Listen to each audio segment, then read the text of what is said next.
আমি সাকিব আল হাসান, আশা করি সবাই ভালো আছেন। বিএনপি থেকে আওয়ামী লীগ সরকারের সময় কি ভালো ছিল?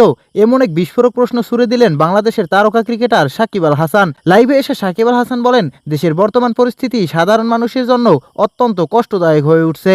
তিনি দাবি করেন, এখন দেশে একসাথে তেল সংকট, গ্যাস সংকট এবং বিদ্যুৎ সংকট সবকিছুতেই চরম আকার ধারণ করছে। তার ভাষায়, আগের সময়েও সমস্যা ছিল, কিন্তু একসাথে এত সংকট কখনো দেখা যায়নি।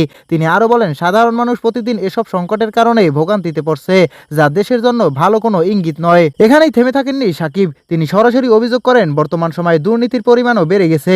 তার মতে, দেশের সার্বিক ব্যবস্থাপনায় দুর্বলতা স্পষ্ট এবং এটি জনগণের আস্থাকে নষ্ট করছে।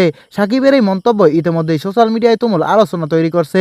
কেউ তার বক্তব্যকে সাহসী বলে প্রশংসা করছেন, আবার কেউ তার সমালোচনা করছেন। প্রিয় দর্শক, আপনার কি মনে হয়, সাকিব আল হাসানের এই বক্তব্য কি বাস্তবতার প্রতিফলন, নাকি এটি শুধুই বিতর্ক তৈরি করার জন্য বলা?